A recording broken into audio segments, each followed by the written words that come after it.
thank you for coming on a real cold winter's night. I'd like to start this a little different than we had planned. Jimmy Waters, who was a member of the Lions Club, had done all the legwork on this. And he passed away about 10 days ago. So that's why there were 2 different times posted. We didn't know what time he'd done, and then we saw a 7 and the 6, so we had to move it to the furthest one so that nobody would be late. But the ones that were here early weren't real happy with me, but I had to be here, so it's the way it works. But I'd like to just start with a moment of silence for Jimmy. He did a lot for Lions Club, and it's fun.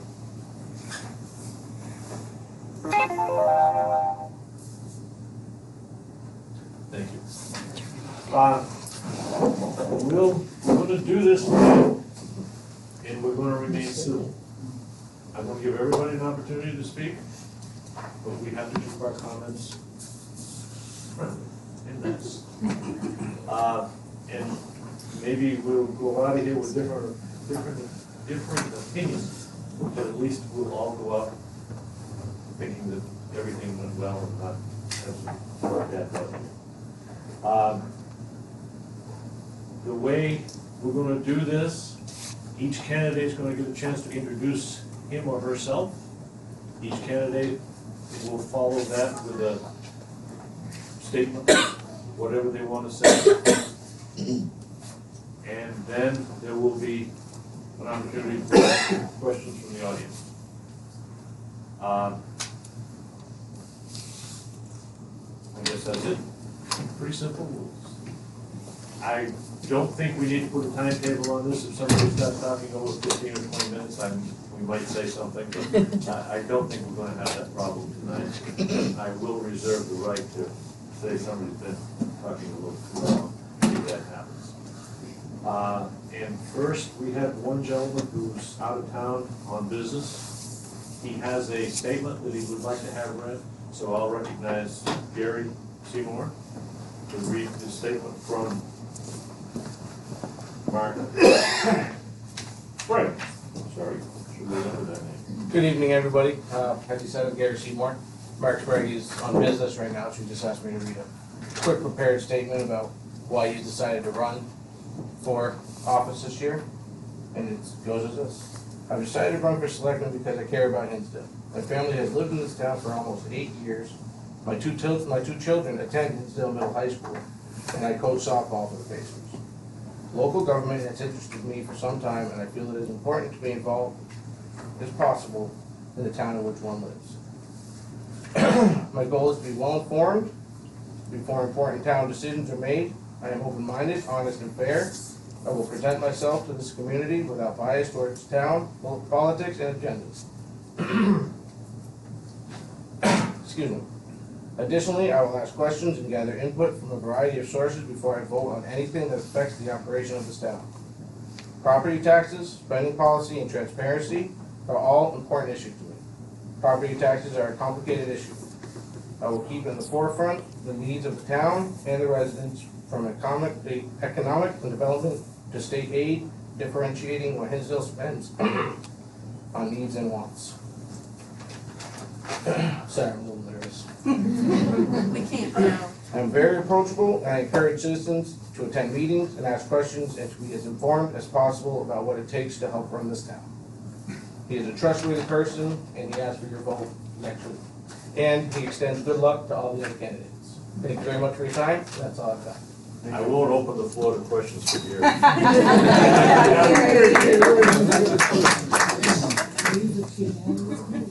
Thank you, Gary. Yes, sir.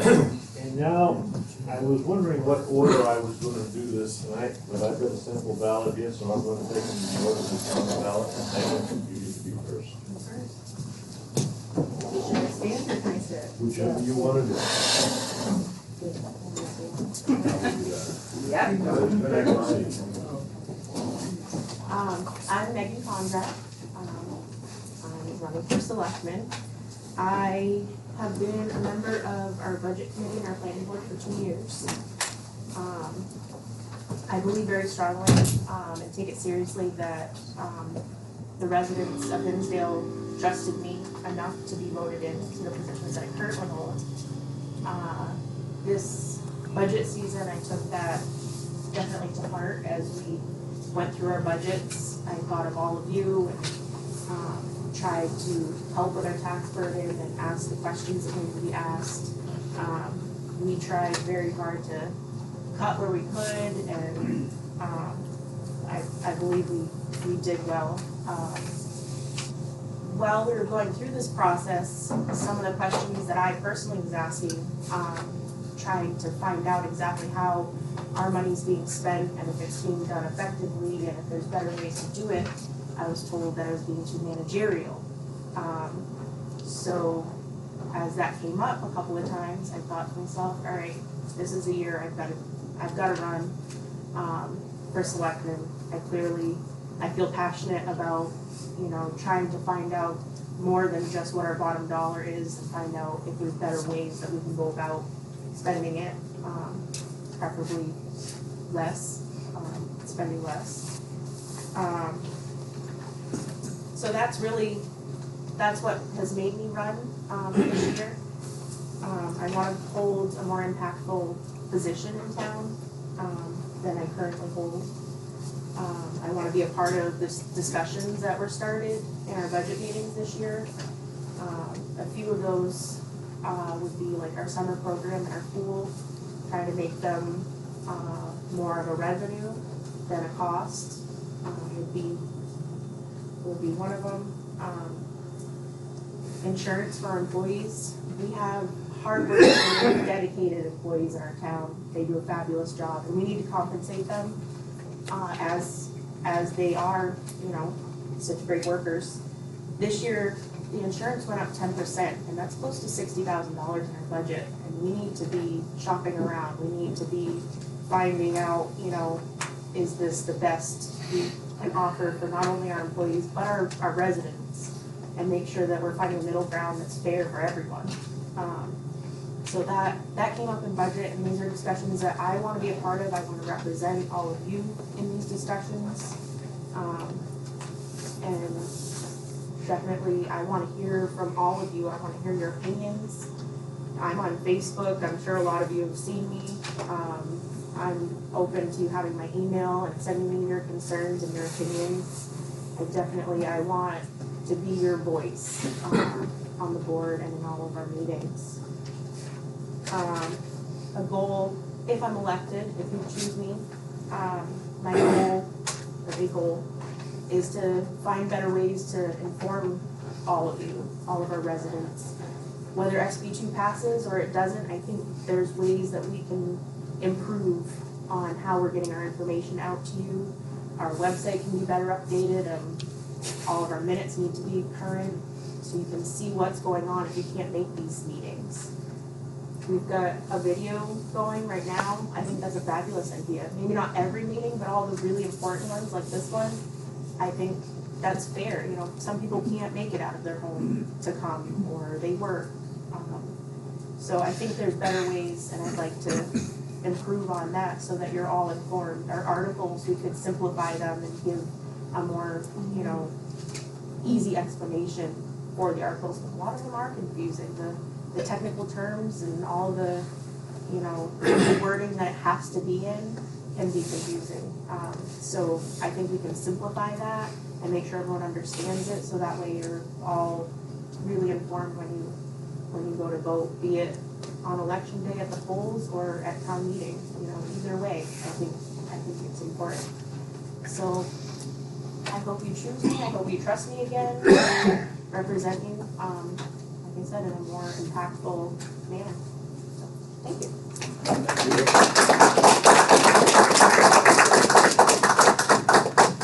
One other thing I didn't say in the beginning, but I'll give each one of the candidates a chance at a conclusion statement too, so you'll hear from them again. Next on my list, Bill Nabowski. I'm Bill Nabowski, and I can tell you I got a D in public speaking in high school, so. But anyway, I have been a selectman for 10 years in the past. I served in one capacity other than 17 years on the planning board, and for the past 3 years on the budget committee. And I tell you that being on the budget committee is very, very time consuming and very difficult because you just can't go and cut something. Because all we're responsible for is the bottom line. We can't say, well, you're gonna take out $50,000 from the PD or from the highway because the selectman can put the money back in every way they want to do it. So it is important. And if you look at the town report, I was one of the 4 votes that voted against the budget because I think there was more that could have been done. But I also learned that if we'd have cut the budget more, it was going to come out of the summer programs. And whether you like it or don't like the summer program, you know, I think it's a very necessity thing to have in Hinsdale. Especially, you know, there's a lot of kids that the chances are they're not going to get a meal or something during the day, or they're going to be home alone, and 4 and 5 year olds or whatever their age is, they go there. Really don't need to be home alone. But anyway, and I also learned about one thing. I'm not just, the board's not an I person, it's a we board. I might have an idea, but if I can't sell that idea to the other, to at least 2 more selectmen, then that's all it was an idea. You know, if you buy the reformer, I think there's going to be a thing come out on the reformer of what my views are. Safety is one of the biggest things for me. I heard people complain about the turnout gear for the fire department and stuff. You know, I don't know about you, but I'm not going to ask a fireman to go into a burning building with gear that's outdated. And I think we're on I think we replace about 15 every year. And by the time you get around to the cycle, you got to start all over again. So that, and this is a sore subject, but I'm going to bring it up because I mentioned it anyway. I have an issue with the police department as far as keeping police officers in town. I've seen a lot of them go to other districts, other police departments, and I don't have an answer for it, but I would, once before we did an independent audit, found out what the problems were, and we straighten them out. And I think that's what we need to do again this time. Maybe there's nothing we can do, but I'd like to, as a taxpayer, I'd like to find out if that's possible. And it's nice to see everybody here. Most of there ain't much more than this at town meeting lately. Well, when I came to town in 1980, when the town meetings were up in the town hall upstairs, that place was packed. You know, in the last few years, you go up to town meeting, and before you're done, there's like 200 people left. And you're asking for 200 people to make a decision for everyone.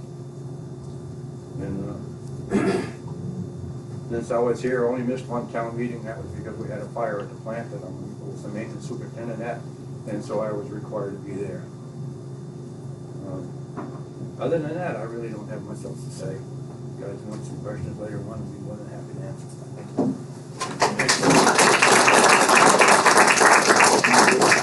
Thank you, Bill. I don't know whether anyone was grading you out there or not on your public speaking. And the next one on my list is Mike Garrett. Good evening, everyone, and thanks a lot for coming out. So I've been resident of Hinsdale for about 21 years now, and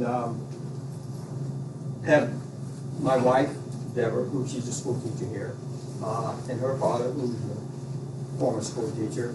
There's a lot of ties here in this community that they know a lot about this community. And that's one of the biggest things that I got into the office was because I care about this community as well. There's a lot of changes going on, and there's going to be a lot more changes going on, and I want to be part of that change. And I want to make sure that I represent or try to represent everybody. Everybody needs a voice in this whole process. So that's what I want to try to do. I don't know it all. I'm not going to claim to know it all, but what I will do is I'll have everybody's best interests at heart. The fact that I am elected. So a little bit of experience for me that I spent 6 years on the budget committee here. I was also a former town employee here as well, and so that's why I had to come off the budget committee because I could not hold an office while I was employed as well. So then once I left that, and I am currently now employed with the Winchester Police Department, actually on a part-time basis, but working pretty much full-time hours. But I want to get back into this community. There's a lot of things going on in this community that we need to change to betterment everybody, not just me or a select few, but everybody as a whole. So that's why I want to get back into it. Got a lot invested in this community, and I will continue to have a lot invested in this community. So I'm always open for ideas, because it's not my carrier. It's the select board, it's all the other committees and all the other boards, that this is how we're gonna solve the problems that we have here. I don't know, a lot of you, you look, see all the faces, that you all here back in 2005 when we had the floods here. I've never seen this community come together so much, even though I wasn't here. I was here probably for about 5 years when that happened. But this whole community came together, and everybody put their differences aside, and they helped the community and built this community back up, and helped everybody out, and not looking for anything in return. So that's what I have to offer. I'm going to work for you, and I will always be open to ideas, and it's not going to be my carrier doing this, it's going to be us as a community. Short and sweet. Thank you.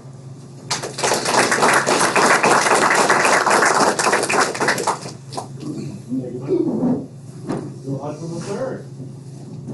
I feel old because I know junior and I know first and second. My name is Bill Hodgman. I share some of the other candidates' love for public speaking also. So I apologize if everyone knows here. Personal background, I'm 34, lifelong resident of Hinsdale.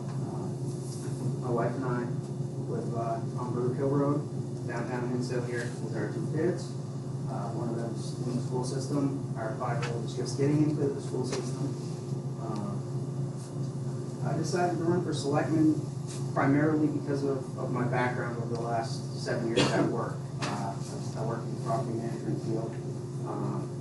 I manage a housing cooperative in Brattleboro. I'm responsible for 900 residents, give or take, every day of every week of every month of every year. I handle all day-to-day operations. I virtually every committee that our co-op has. I work with our board of directors. They're the governing body, which would be kind of like the selectmen's down here.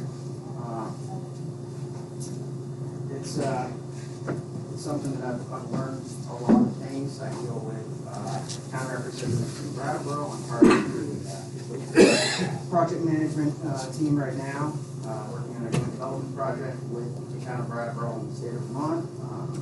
So I've gained a lot of experience in a lot of different areas that are very comparable to municipal government, and I think we all need to do our duty for public service. So, like I said, my background and what I've learned in my training with that, I think it can be applied to help the town that I've grown up in, and continue to see good things going around town.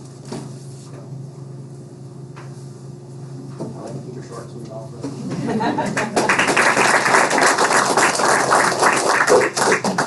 Okay, now we'll take questions from the audience. You can direct them to either one of the candidates or ask that each one of the candidates respond to the question. So, anybody in the audience have any questions? Question I have for all 4, I know I've read a lot of the posts and a lot of their advertising they've done for selectmen for the candidate. It's a 2-part question, and I'd like the whole board as a whole. We've heard a lot about transparency, and I want to know about your feelings on transparency, and I want to know how you can get that done without costing the taxpayer any money. That's my question. That's part 1, is there a part 2? That was a 2-part question. Okay, sorry, I wasn't paying attention. Who wants to take that one? You have to be transparent. Last thing nobody out there wants somebody to think that they're hiding everything. because then you lose your credibility. And once you lose your credibility and honesty, you might as well hang it up.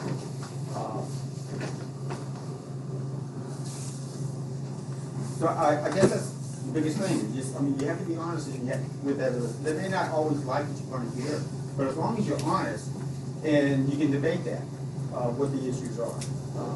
As long as it doesn't get to the point that it just becomes all rhetoric, or you don't have, you just sort of agree and say, so leave it alone. So, I don't know if that answers your question or not, but you said there was two parts. What was the second part? Second part was, how are we going to accomplish that without costing the taxpayer a lot of money, meaning postage? Not everybody has a computer, not everybody's going to go to Keyboard or somewhere else to read what's posted. And if we do mailing, we can probably get a copy in a round file at the post office. I don't know how we're gonna do that. And that's something that's gonna have to work on. That, And you get enough people involved, and you listen to everybody, and then hopefully you come up with a solution that's gonna benefit everybody, not just one or two.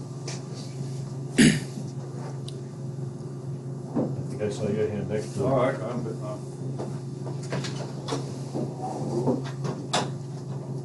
You know, transparency is perception a lot of times.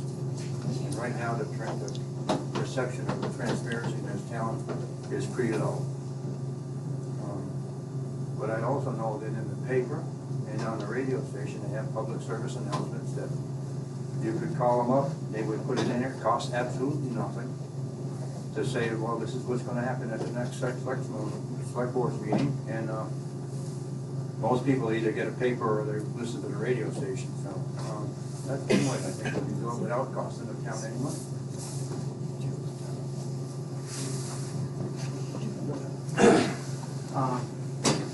In my experience, it's a very difficult issue. It's kind of two-part transparency. There's being transparent, and then there's going out of your way to make sure that information is getting out to people.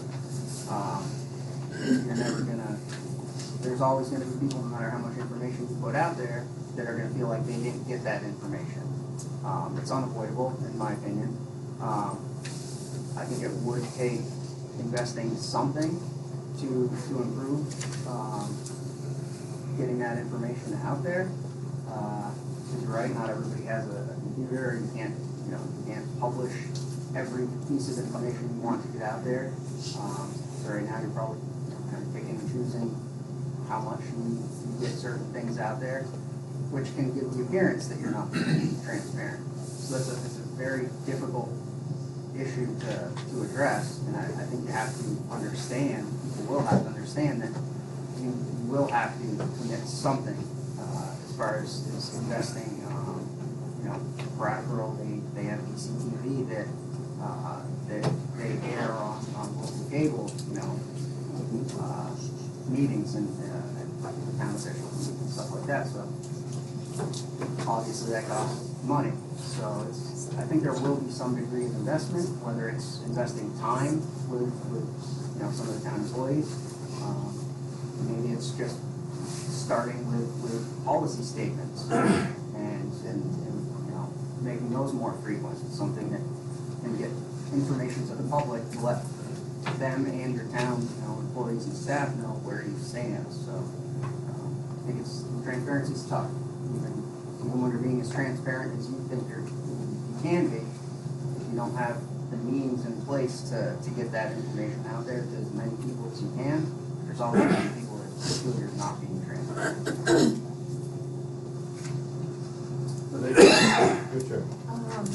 I think, the other night, last week at the question and answer session of the Selectmen's meeting, you had brought up transparency and how certain things you fall under RSA, you can't let that out, obviously, but I think specifically for me, it's like the articles right now, everyone's, well, what is this and what does this mean, and being accessible to answer those questions for people. I don't think, obviously you can't get everything out throughout the year, but specifically this time of year, it's very important to make sure that you're reaching as many people as you can.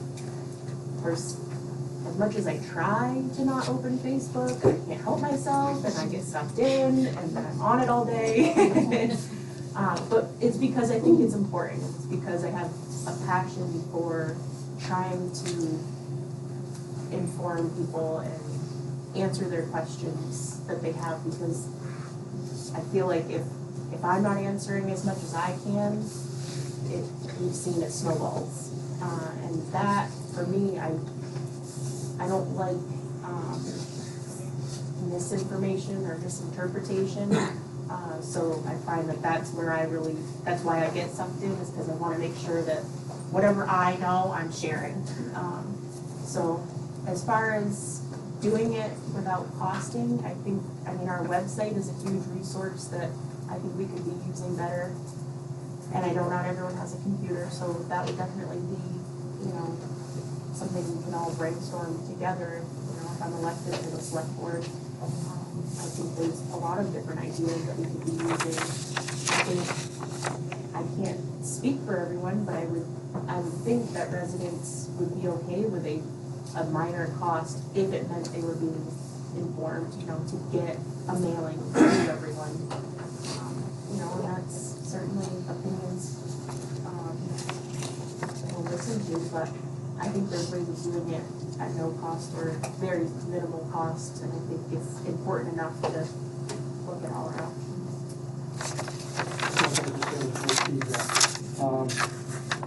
I know Bill knows this, but all the candidates should know there are things like Megan said, that we can talk about and things we can't. Non-publics, absolutely not sealed for a year. We have negotiations that go on, we can't talk about until after the fact. There's a lot of businesses, if we talk to them, they want to come to town. They don't want to be talked about until it's all said and done. Also, we need to have, I cannot stress this to everyone, we need to have more people at our meetings. You don't come to the meetings, you don't get the information. I mean, we had the public hearing on our budget. There was about 35 people. So I'm just saying, it's sad that people don't go. Anyway. Anyone else? Yes. Yeah, I've got a question. Actually, a couple people emailed me to ask the questions. So all the candidates? Yes, to all the candidates, because they couldn't make it, so they said, hey, do you mind doing it? I'm like, yeah, why not? Okay, this is about ethics. I know my wife would say, really? You're talking about ethics? I'd like to know, with you, Mr. Carrier, you were a police officer in this town.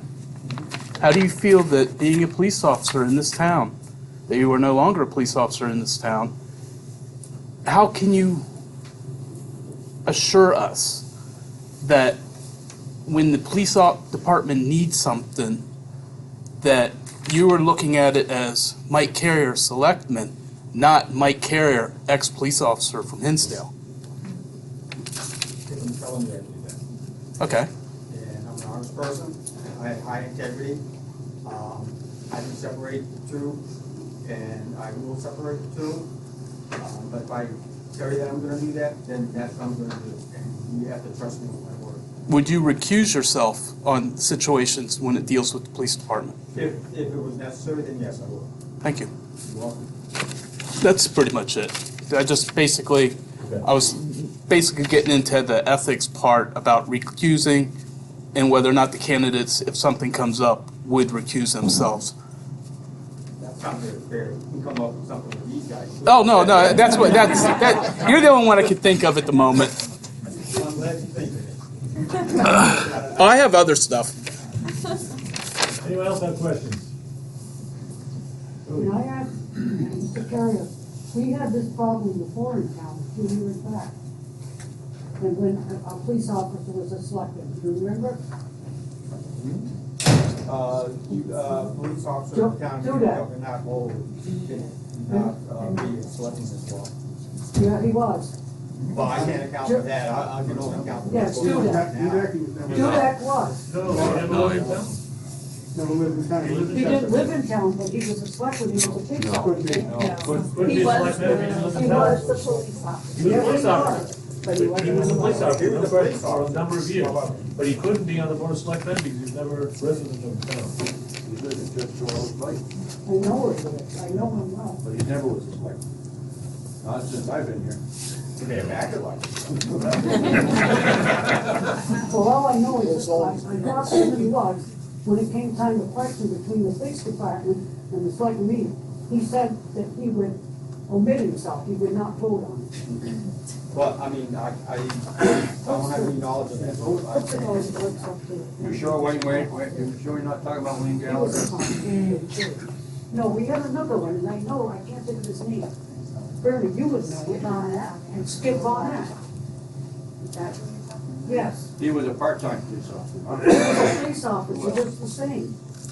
And I was. And I questioned it, and I was told if it came up, it'd be like Mr. Carrier, he would just omit it, he would not vote on it. Correct. I served on the board with Yeah, Skip. okay, I knew I was And- right. And every time it came up with the police department, he always recused himself. That's right. And he That would do would the be same. do. Yeah, but I'm not an employee of the town, part-time or full-time. I am currently employed with the Winchester Police Department. I know you are.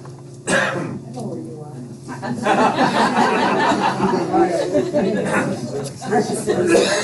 Okay, I got another ethics one that was emailed to me that I wanted to bring up as well. I don't know how this is going to fly, so I am not the author of this, so don't shoot me. Okay, this guy says, I would really love to know how it's okay for Karen Johnson to vote on and approve a budget that included her pay with an increase, and that budget of her husband's gets paid from, also with an increase. That's directed at all the selectmen. I mean, I know that some selectmen have family members in various departments within the, you know. I think the first part of your question is not necessarily pertinent because she's not working for the town any longer. Okay. So that, the first part goes away. Oh, yeah, immediately. And what was the second part of your The question? second one, basically, was how does it that she was able to approve the budget of her husband's with a pay increase? I sat on the budget committee. This is really out of the realm. I know. No, you're doing great, Glenn. I sat on the budget committee, and she recused herself when issues came up that she was involved with. Okay, that's good. Thank you. Any other questions for the candidates? Yes. Bill, I think I heard you say that you voted against the budget, is that correct? I did. Because you said you thought there were some. There's, other I areas thought there was that room could for more reduction. be cut. What areas do you think could have been cut? I actually made a reduction of 4% everywhere. The thing of it was, when the selectmen said they were gonna take it out of non-essential budgets, I took it back for the simple reason that I didn't wanna see the summer program or any part of the summer program reduced, because we already did a pretty good job of reducing the water. I didn't wanna see it get reduced any further. So there were no other areas that you thought should No. have been cut out? That being on the budget committee, like I said, all we can do is do the bottom line. We can't say where the money goes, where the money's gonna come from, or where it's gonna go. And it's up to the selectmen. First of all, just one statement. There's many of us getting together now and going to have a Memorial Day parade. And would like as much participation in it from all the citizens, including the people from Town Hall. I think last year we had that, and somebody asked me afterwards, where are the selectmen? I couldn't give them an answer. So I would like to correct that a little bit. So hopefully the candidates will take that into consideration. The other question I have, Can I just ask, is that a question of these candidates? Are they going to? no, it's just a statement that I made. Okay. Okay, you can do with it what you want. You don't have to show up, but we'd love to have you. The other question I have is, maybe we can't answer it, but I went to the town hall, the town meeting last March. We had the budget, we had many articles for voting on. I thought most of them were worthwhile and voted for them. maybe it's my fault, but I did not know at that time, when I voted on those things, how much the state was gonna cut our budgets, their budget to us, and how much we owed the county. So I think that one way that we have to do, and maybe we should work on this as a town, is get all these facts and figures together before we start to make decisions on things that how we spend our money, so that we know what we got. I know when I got my tax bill, it was like sticker shock. And I think everybody felt the same way. So I'd like to see if we, as a town, could put together some sort of a system where we have all the facts and figures before we spend our money.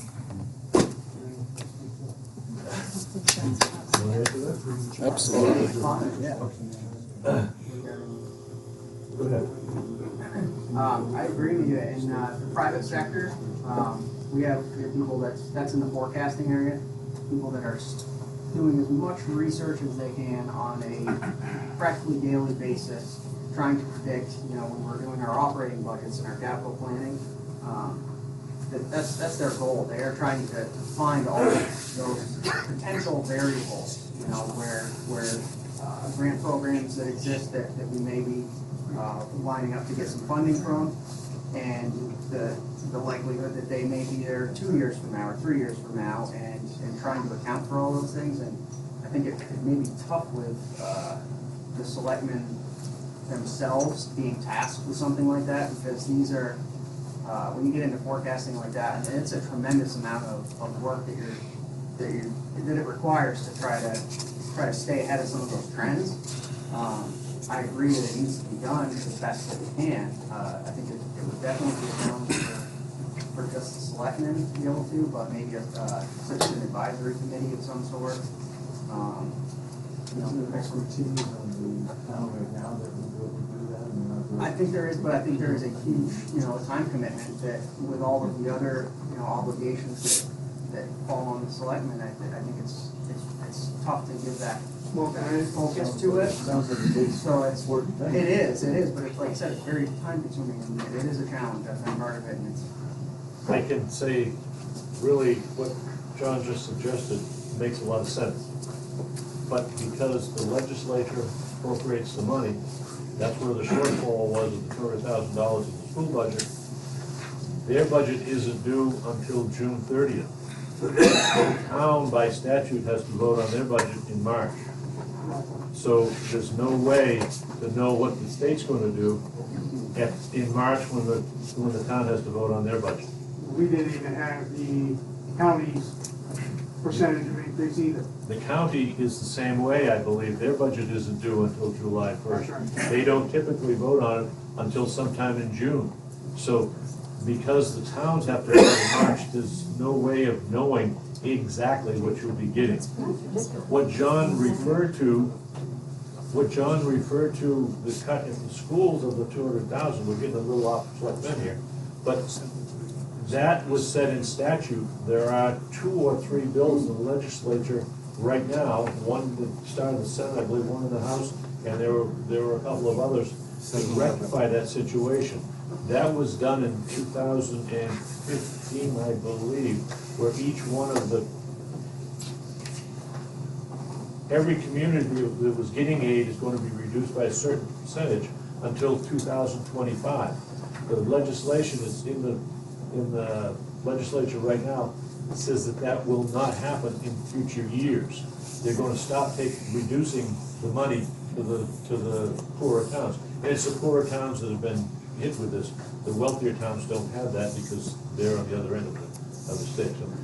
So your question is a very good one, John, but there's not an answer that anybody. I think there is an answer, and maybe I don't know all the laws, but I think the answer is that we meet in March, we vote our budget, hold our articles until we actually know in June, reconvene the meeting after we find out. And you're shaking your head no, Smokey, and I understand that. Maybe that's the law. But we ought to look into something, because none of us will spend our money before we know how much we're gonna get. And I think that's what something that, and we're not the only town that's in the same thing.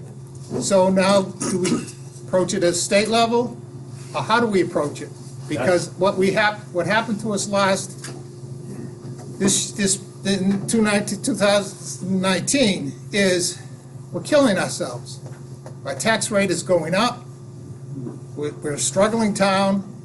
We're hurting our people. You go to sell your house, people go to say, oh, what's the tax rate? Well, I'm gonna buy something you put up your hands like that, but there's something, we cannot give up on doing what's right for people. I fully agree with you, John. Then let's do it. I don't think the selectmen can do it either. It's something that's gotta be done. There's a guy right there that's over the legislature, and I think he hears this, and I think he's sympathetic to the same thing that you're just talking about. Okay. Part of the problem with the property tax, so I don't even want to go to the issue of the property tax. My name's Mike Abbott. I've lived here for 48 years. I'm starting my third term in the state legislature. I've proposed a bill that would suspend the stabilization cuts for 2 years. They've also passed in the House suspension of going back to 2016 on this. And what it is where they're cutting the state funds for education. Right now, in grades 1 through 12, they give $3,700 a year to schools per pupil.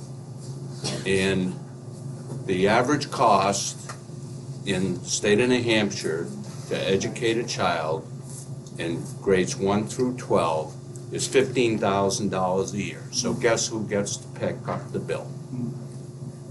And it's something that's beyond the select board's ability to control. And it's unfortunately the property tax that pits old people like me who are living on a fixed income against kids and against towns. And it's not right. And I'm doing what I can to resolve that. But what you have in Concord is a lot of people who say, well, we have a balanced budget, but guess what? It's up to the communities and the schools, the towns and the schools, to pick up the difference. It's downshifting, and I'm against it. Do I have an answer for you? No, I'm just doing what I can, and I'm sounding like a politician, and but I'm telling you the truth of what it's all about. And the education fund right now has a $99 million surplus. No, that's in catastrophic aid. I know it's in catastrophic aid. And they have, the people are not knowing, the school districts do not know that they are in fact eligible, because that's it's a downfall in the Department of Education and in terms of communication, in terms of who is eligible. And it's, if I had an easy answer for you, I'd give it to you, but I don't. And I don't want to take any more of your time, but I'm just saying that it's something that, regardless of who's elected, it's something that unfortunately they don't have a lot of control over. Thank you, Mike. I think this got quite a ways off base, but I know that a lot of people are here because of the tax increase. And this gives you a little insight into how that happened and what's going on. And it hasn't fallen on deaf ears. Our representative is working on it, and it is going forward. But this gives everybody an opportunity to get a little more insight into what the problem is. But I would like to stick with our candidates at this point, because where we're going now has nothing to do with them particularly, because I'm sure Mike knows exactly, as a legislator, how these people feel, and I think all these people feel the same way as John expressed a few minutes ago. So let's move on from there, and I have another question over here. Well, my question is a little off base still, but I think the selectmen will be able to address this. It was mentioned that we didn't know last year when we were voting what the warrant articles would be, but I have a quite different recollection of that. Tim Dearwar stood up and asked, we're voting all this stuff through, what is this gonna do for our tax rate? And it was quoted at $4 per thousand, for every 100,000 of assessment. So a $100,000 house was gonna be going up $400. That I remember taking away from the meeting because I knew exactly what was gonna happen to my tax bill. The county was the only wild card in that measure. So I think we can do a little bit at predicting that. Thank you. Any other questions for the selectmen? Yes. To kind of get back to personal questions. Yes. The selectmen obviously have lots of duties that, you know, there's some of them are well-known, others aren't. Could each one of the candidates fill us in on one of their duties as a selectman, if they were elected, that they feel most passionate about? Anybody want to start that? Bill, you want to start? Wow, this is, the duty of selectmen is to look at all the issues and do what's best for the town, not for an individual. And I always did that in the past. I never voted on an issue that was gonna benefit one person per se, but what is best for the community as a whole. And there's a lot of things that selectmen do that we can't talk about. I mean, you take, like you said, non-public, some of them are never unsealed because they're personnel. So they go into a file and they stay there permanently. The only one that, and even when I leave office, whatever's in that paperwork has to stay with me. I'm not allowed to talk about it, nor should I, because I think if I do, I break the law. And the other ones stay sealed for a year. But it's not the job of the selectmen to go out and bring in business in town. That's the business of the HCIDC.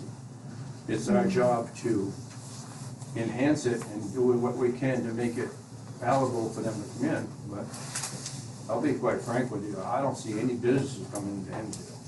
But all we got left is the 119 corridor, and if we don't get a bridge, we ain't gonna get that either, so.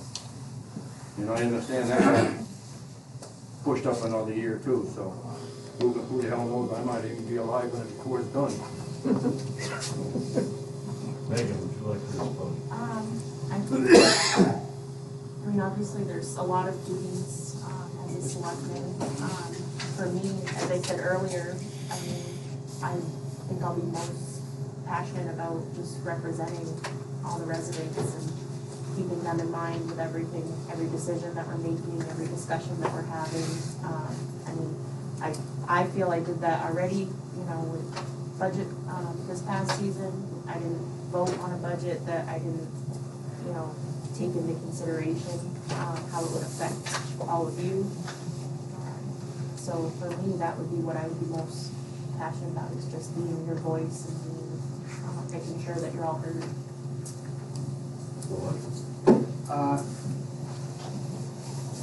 My background, I think I'm drawn to the long-term goal, specifically things like our infrastructure that are very important. My understanding is the selectmen have involvement with other committees and boards in town, some of which specifically work on projects like that. So I'd be really excited to take part in some of the long-term stuff. Getting some solid plans in place, expanding your infrastructure is incredibly important. Obviously not beyond your needs or your means, but it's not just maintaining it, it's improving it, expanding it to kind of meet your long-term goals. There's a lot of talk about the budget, and those are important things that need to be, you know, factored into your budget. But again, it's you can't sacrifice in other areas to try to implement this all elaborate, you know, long-term plan. Those are the things that I can see myself really wanting to dive into and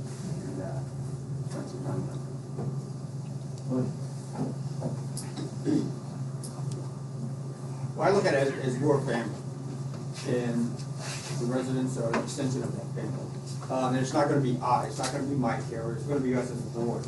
Then we're gonna have to do what is in the best interest of the town. We're not always going to make a popular decision, not any more than being a parent. When your kid wants to do something, you tell him or her no. It's not always gonna be a popular decision, but the bottom line is, what are we gonna do? What is in the best interest of our family, which would be the community. So that's the way that I'm.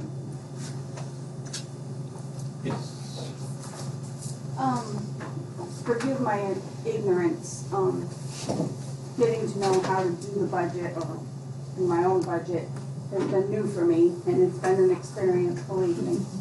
But Bill, you were mentioning that one of your frustrations is that the only thing the budget committee can touch is the bottom line. Correct. What do we have to do, or what would be the benefit? Do we not look at all the line items? It's just the bottom line?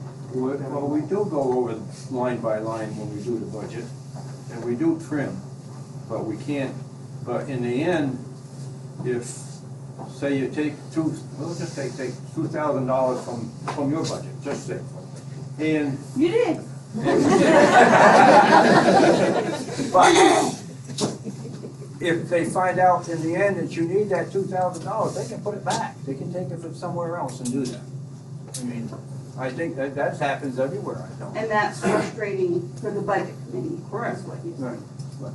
I think it's frustrating just because, like, we can talk with you about, you know, and I don't think all towns do this, I'm not sure, but, you know, we're lucky with the budget committee that we meet with the selectmen and the budget committee together, and we meet with you and we meet with all the departments, and we can ask you questions, you know, and we can find out where the money is gonna go and all of that, and we can suggest that they cut, you know, here and there.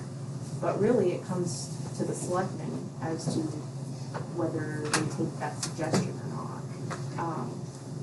So it's not, and that's where I was told I was being managerial throughout the budget season, is because I wanna know more, like, where is it going, how's it being spent? I wanna, you know, be more a part of that part of the discussion, and as a budget member, you just make suggestions. But as a selectman, you have a little more impact in the discussion and be more, get more involved in it.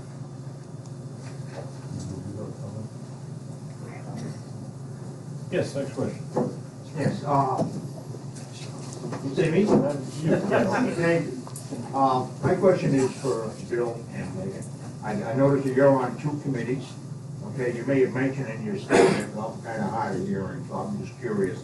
Are you gonna stay on those committees if you're also elected on the select board? So, yeah, I'm currently on budget committee and planning board. And if I'm elected, I would have to step down from both of those. Oh, okay. But there are there's selectmen reps on all the committees, so if I'm elected, I would be put on other committees. Thank you. Pardon my pointing, but I don't know everybody's name, so that's It's what. okay, I'm Lisa. I have a question for everybody.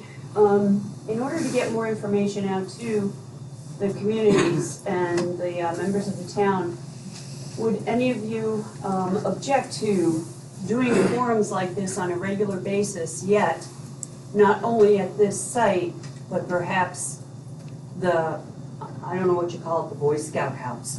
Scout Hall, up on Plain Road, or the meeting building at the front of Rolling Hills, to give everybody in the town a chance to come to a place that might be more convenient for them to get to.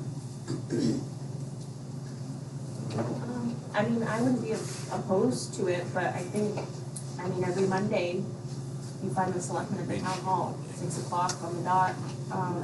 Oh, I wouldn't say weekly, I would say like quarterly. But, you know, I think that, and the select board's pretty accessible, I'm certainly not opposed, like I said, I want to hear all of your opinions, and, you know, I want to help all of you, but, and if, you know, meetings like this are helpful, that, I'm all for that. But, I mean, every Monday, the public is welcome to come to the select board meetings. Which I I've sat said in on a lot of those meetings, and I find them quite frankly intimidating. Okay.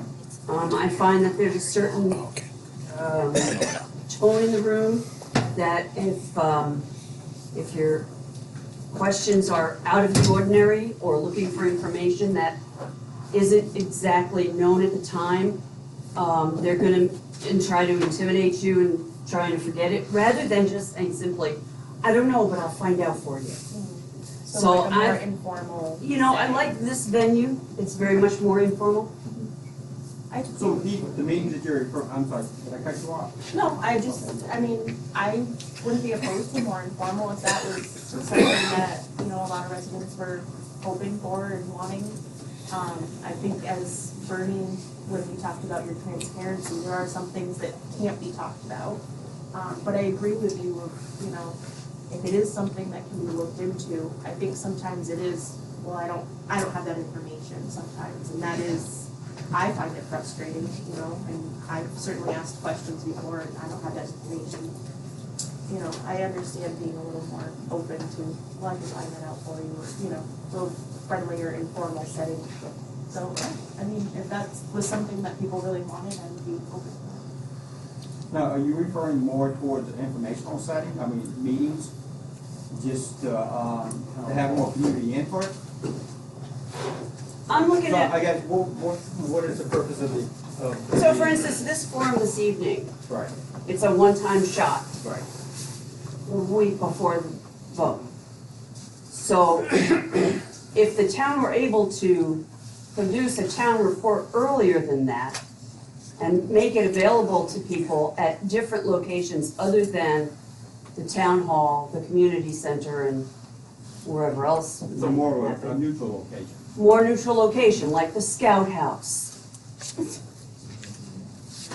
There's a lot of people that live in North Hinsdale. They don't even get bus service, but the town pays for bus service. We want to get a bus, we walk to T-Bird. So what I'm saying is, a lot of us in North Hinsdale feel like we're being forgotten at times. So maybe an outreach to that community, an inclusion, and maybe even a bulletin board that posts notices like they do at the other two locations. Yeah, I think doing that actually will open up a little more transparency as well. You're not waiting to get the information on an annual basis. Then you, like you said, if you do it on a quarterly basis, I would not be opposed to that, no. I mean, of course, that's something that have to be looked into, logistic-wise, to see whether or not that's feasible, but yeah, I would not be opposed. I'd like to address the town report somewhat. It's pretty hard to get it done. Oh, I'm sorry. I thought you were done. Oh, I'm sorry. So, again, the housing corporation, we have properties across Brattleboro, 3 different locations. We run into the same issue with our owner shareholders, and we do facilitate meetings 3 or 4 times throughout the year, off-site, we call it, because it's at one of our smaller properties. The selectmen meetings have to be conducted certainly, and it does intimidate people. And it discourages participation from a lot of the average citizens. I know I sit in board meetings 2 or 3 times a month that are conducted in, by similar rules, and it can discourage a lot of people from coming. So sometimes you gotta go to people at least informally with that information. It does have positive results. Bill, second question. I just, to go to the town report, by the time we do our last public hearing on the budget, it has to go to DRA, they have to approve everything, then it comes back, then it has to go to the printer. DRA, Department of Revenue. Thank you, what is that? Oh, I'm sorry. Department of Revenue, so we're not like Vermont where you can set your own tax rate. DRA does it all. So by the time they approve it, you get it into the printers and you get it out here, you're pretty much where you are. can't get it much done any quicker than that. And if, you know, Now, I got a question on that, what you were just saying. The budget came out, and it was sent to the printers. The day it was sent to the printers, why wasn't it made available on Hinsdale's website? Can you just rephrase that question a little bit? Would you make it? These guys Oh, didn't have okay. anything to do No, with it. I said, yeah, no, okay. I'm sorry. Would you make it available the day it goes to the printers? The reason I'm asking that, my brother-in-law used to work for Marathon Printers. He used to own Marathon Printers. He did a lot of town reports. They get it in a PDF format. It can go right out on the boards. I've gone down to the Selectman office to see about the articles. Nothing's on that bulletin board at the Selectman office. We're talking about transparency here. Will you, as Selectmen, make it a priority to be able to put stuff out there so we can see it? It'll cut down a lot on the rumors. It'll cut down a lot on the people speculating that everything's being hidden. You know, that's full transparency. The other day, a lady, a business owner here in town, I guess it was yesterday, went over to get books when they first came in because she wanted to leave them in her shop and take them to some other stores. They told her no. I mean, we're talking transparency here. Anybody want to comment on that? Well, the sooner you can get the information, the better you can make an informed decision. And if that's possible, then absolutely that information should be out there. You can review it, you can have an opportunity to digest, so when you come to a meeting like this, you know what I mean, everybody knows exactly what's going on, and then you're able to articulate, a good response to that. Yeah, you've got to have the information. Thank you. Yeah, I agree with exactly what Mike said. So you get it out there, people get soak that in, it's pretty good. Yeah, I mean, I think I've said it a couple times tonight, but once it goes to print, to me, that's a perfect time to be able to post it. Because when it's going to the printer, it's supposed to be printed for all of you to get shortly after. Awesome. I know it was posted on the Hinsdale website, not the website, what Sean Harry puts out, but some of them were very confusing. I'm not sure, we certainly could put them out there so everybody could see them. I mean, there's no reason to not be able to post them out on the bulletin boards. But I also heard that people were very confused the way some of them worked, and they thought we were gonna raise $150,000 for a fire truck, when we aren't gonna raise anything. But that's the way the article has to be written. You know, the money's there. It's in an account, so you're just gonna draw that money out and take it up. And that's not even if we don't get a grant. Well, you know, listen, you mean that the website and the digital communications need to be like really ramped up in this town. And you hear the notion that people don't have computers. Okay, to me, it seems really unusual. You know, people don't have computers. I got 3 people I can tell you right now don't have computers. Well, They're in their 80s. Well, they have a friend who has a computer. It's a flip or phone. they have, or they go to the library and look at a computer. They don't know how to work one. Well, I mean, then some people can't have, you can't help everybody all the time, you know. But I think that it's fair to say that there's a lot of room at a relatively low cost to provide people with information through the town portal. This whole notion of having some of these meetings videotaped, available if there's some conduit to that, website or whatever. I think all these things are good, and I think the conversation about better healthy, we're all learning things. And a lot of the information that is in the budget was available if you went to any of the budget meetings, and you would learn at the budget meetings what the numbers meant. So, Thank you. Right. Just like to answer this gentleman's question, we have, when we did the contract with Comcast in town, we have a free site so we can plug in. It's not costing anything. I think the school has it, am I correct? Still? channel? Yeah, yeah. No? think that was pretty much in the contract, but. The library has been. When you're negotiating with Comcast, I find out something to keep in mind.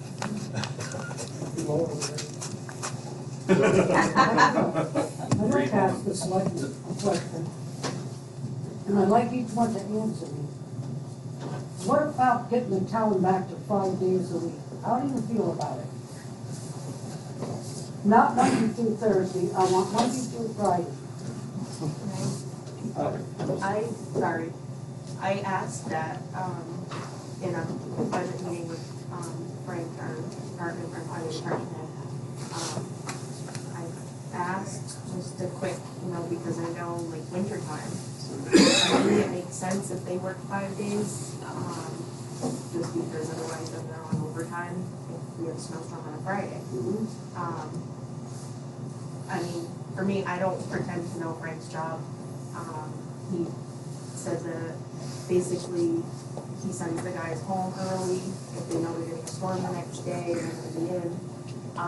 So it all evened out and he answered the question and we moved on. I think your question was more general.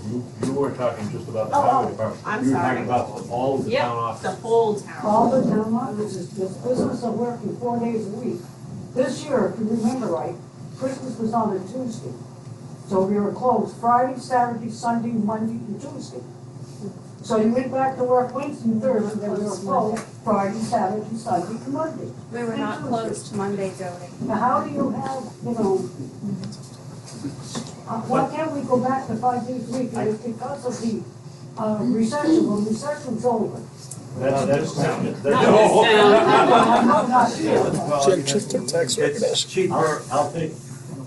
I'll take that question from all of the candidates. Would you support having the town offices open 5 days a 5 week? days a week, Okay. please. I'd have to first find out what the reasons were that they went to 4 days. And once I found that out, then I can make a decision on that. So without having the specifics of why, I don't. I don't know why. I've already inquired about it, but because of recession. They said we were going to save money. Let's just, I hate to cut you off, but this is to ask questions. You asked a question, they're answering it. And he said he'd find out, but that's. Okay, I'm sorry. That's all right. Go ahead. Yeah, I absolutely support a 5 day week if the work is workload is justified and, can have people can sit around and do one thing. If it's justified, then absolutely. I have to agree, without knowing, like obviously at the time it was the recession, but is it, working okay being 4 days, would 5 days make more sense? It would be a discussion certainly that, I'd be open to having, but without having, you have to look at all of that, you're open another day, you've got electricity bills, you've got, there's more to it than just being open 5 days. So it would have to be looked at all of this. Bill? I was one of the selectmen that they changed it to a 4 day week quite a while ago. It was to save money. You're not heating a building on Friday, you're not running electricity on Fridays. And if you know with that town hall, there's not a whole lot keeping the heat in that place, so it uses a lot of oil. I mean, and when you go down to the town garage in the morning and you see that it takes an hour to get the equipment out and get it ready to go to work, for 6 hours because it's gonna take you an hour to put it back away. By working a 10-hour day, you get at least 8 hours work out of the people. So in the long run, it's cheap. And that's the reason we've done that. And Frank's pretty good. He knows if there's a forecast for snow on a Friday, he'll usually let the guys go on noon on a Thursday. So most of the time on Friday is at straight time. So they're, Frank's pretty good about squeezing a nickel. Any other questions? It's a silly little thing, but, I've looked at 2 budget meetings to understand things, and we certainly enjoy our refuse service. And really, with such high value for so little money, it costs us $2 a week for everything taken from our home and recycled or, wherever it needs to be put. And you look in the budget as to where to save or make money, and I thought to myself, well, why don't they raise the per bag fee to, instead of $10 for 10 bags, make it $20. That would be maybe $16 a month for people to have the refuse picked up and it's recycling. And the town would have $200,000 more of income. Now, do you guys have an opinion about something like that? If doing something like that? Well, It's so cheap. It's so cheap. I'm gonna raise yours to Sorry? $20. Sorry? I said, if I get in, then I'll raise yours to $20. Well, no, I mean, relatively speaking, the value of the refuse for $2 a week, where on earth do you get that in any community? It's pretty low. Already getting internet since that program's been in place. With at those prices. Hayes approach went into effect in Brattleboro not too long ago, 2 years ago. And the cost was much higher. It's $3 and $5 per bag. And people thought that was outrageous, but I mean, it's been quite a few years that we've been paying the same rates over here, correct? I don't all joking aside, I think that's what the check we look at it as the board, not as a single. Well, if we're looking for money to support some of the children, and you can almost tag it with that, you can say, listen, these monies are going to go to summer kids programs or something. I just think it's an opportunity there. I hate to have any more taxes, anything, but that is so inexpensive to me. It's, I don't know, any place in the world where you pay $2 a week and every Thank you. It was brought up by Rick Carrier, our finance guy here in town, to possibly bring in more revenue of the bags. And, it was discussed, and it certainly wasn't, completely thrown out at all. It was an idea that the selectmen would take under consideration. But what was brought up was, if we're already taxing our residents so much that, they're having a hard time paying for their homes, do we really want to raise their day-to-day, Well, it's consumption essentials? based. It's consumption based. Yeah. So it's certainly not, out of the realm of possibility. It was brought up to bring in more revenue. But again, it's like on the other hand, do we want to raise their more day-to-day costs? And we're already raising their costs for everything. Certainly an idea will. Sorry, I didn't mean to cut you off. Oh, no, that was just. You have a comment? Oh, I was gonna say, Bernie was gonna answer. Just to let everybody know, we are looking at all the fees across the board. The rec department, right, as we speak, is looking, the last meeting is looking at fees for summer camp and the pool. And we're also looking at paper bag fees for rubbish pickup. So yes, to answer this gentleman's question, they are being looked at. Any further questions? Yes. Donna? Yeah, I have a question for all the people who are running. I hear a lot all the time going to meetings about the schools and the fire department and the police department, all wonderful, everything that's going on in the town. But what is deafening to me, working with people with disabilities, that I rarely hear anything, any of the officials at town hall, for people with disabilities, veterans, and seniors. And I'm just wondering if any of you have any advocacy for those groups, have any interest. The last 3 years since I moved back, on Veterans Day in Hinsdale, I go down to the VFW. In the last 3 years, Doug and I have been the only two people with John Brzezinski who were there on Veterans Day. And John is there saying a prayer for all the veterans and crying. And he turns to us and he says, "Thank you so much for coming, for attending. I really appreciate it." I wonder why the town doesn't go to recognize their veterans.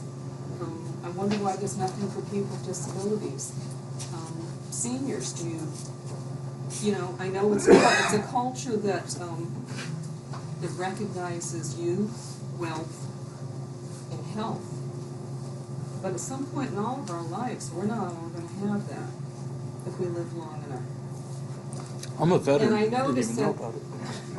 Didn't even know about it. November 11th, the 11th hour of the 11th day of the 11th month, is Veterans Day, World War II honor or your World War veterans. I, yeah. And I'd like to see more than 2 of us there this year. I'll be there. Please. Just to say a short prayer, it takes 3 minutes. But my question is, and I do see that there is an article here to reduce property taxes to any resident over the age of 70 years old. It's illegal. It's illegal. I know, Let's because listen to her question. the person who, I don't know who wrote it, they wrote it incorrectly. But we're gonna propose it next year because we have written it correctly, we know the law.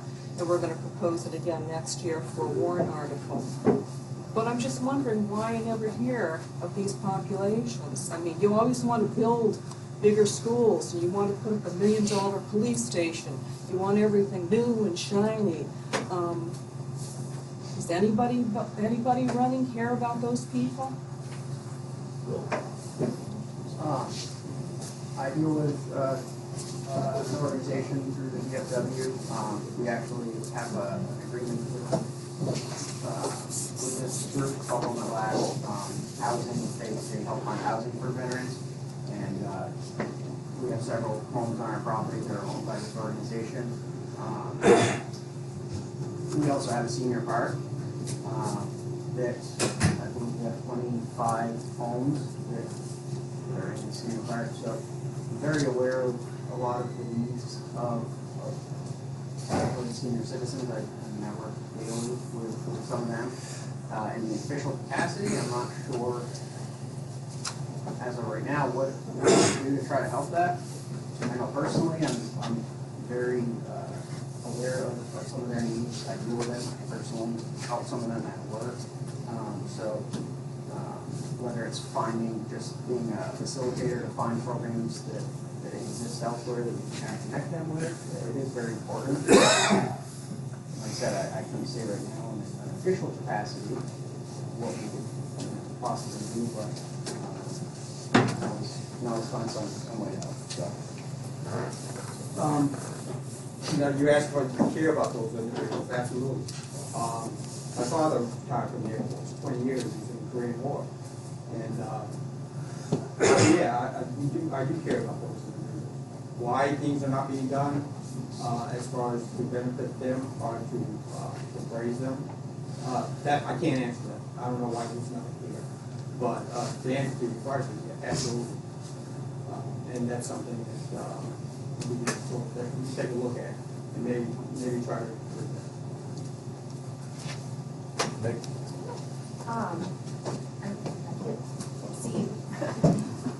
I mean, like Mike said, obviously we all care about the elderly and the veterans, and I mean, at the community center every day they have Meals on Wheels for elderly. But that's not a town sponsored, that's a state sponsored program. But the community center is, it's a part of the town. We pay for the community center. It's a program that they, provide here for elderly to come and have a meal and socialize. And as far as, we talk about in budget meetings all the time about fixed incomes for, whatever their reason is. We talk about how they can't, afford for their taxes to continue to go up, and, when they're deciding between buying medications and paying for their homes, we can't be bringing people to the point of making those decisions. That's not fair and that's not right.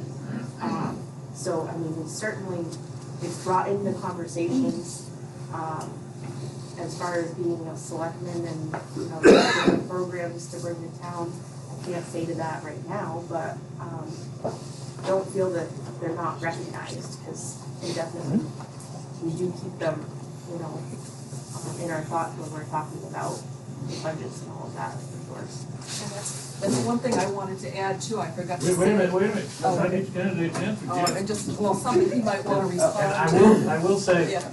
after your next question, I'll take one more question, and then that's it. We've been here for quite a while, and I think it's time to move Just to on. go back to Meals on Wheels, yes, we do contribute to that, to our taxes. That isn't part of the it's all grouped into one lump sum, and we do, I don't know exactly the amount, but we do. And of course, with you wish, you put in $3 for a meal when you come in, which me and my wife, you know, from time to time, because they have some decent meals. So.